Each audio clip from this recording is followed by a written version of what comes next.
Today is March 27th. It's Friday of the fourth week of Lent. And in this latter part of the season of Lent, we hear more of the things that led up to the arrest and passion and death of our Lord. And then in the Old Testament readings, we'll hear of prophets who foreshadowed Christ's sacrifice on the cross as they sacrificed their lives in service to God. Today in the book of Wisdom, we hear about a foreshadowing or a prophecy of the Messiah. In fact, it's uncanny how clearly it relates to what Jesus actually endured. But then in the same right, it's not that hard to predict. We know that with public figures like Dr. Martin Luther King Jr. There were many death threats before he was actually assassinated. And it's a tragic wound in our country, but he died for a worthy cause because he lived for that worthy cause, no matter what the cost.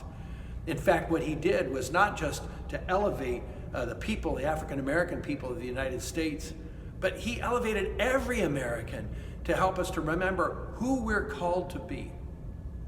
Well, of course, in the gospel today, we hear that in the life of Jesus. He knows that there are threats on his life. In fact, as we read, everyone knew about threats on his life, and they spoke about it as we hear in the gospel today. But Jesus still would not stop at any cost.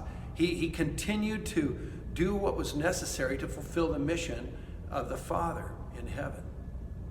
And so we see him preaching boldly and fearlessly in the face of persecution.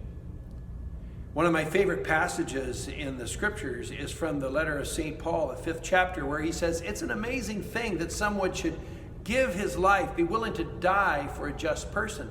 But this is where God proves his love for us.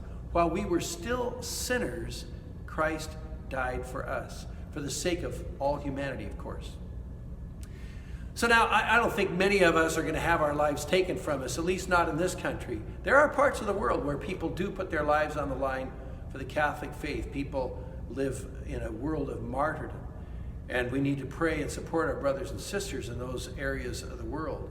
But here, our life may not be taken from us, but we shouldn't think just, am I willing to die for Christ? We really should think every day, am I living for Christ? Am I living my life in such a way that I really give all to Christ? I think about how I am called to be of service for Christ, how I'm called to dedicate my life in prayer so I'm in union with Christ. Care for the least of the brothers and sisters of Jesus by caring for the poor. In fact, our mercy teams have a number of programs going on right now. If you check out the parish website, how you can be of assistance in those endeavors.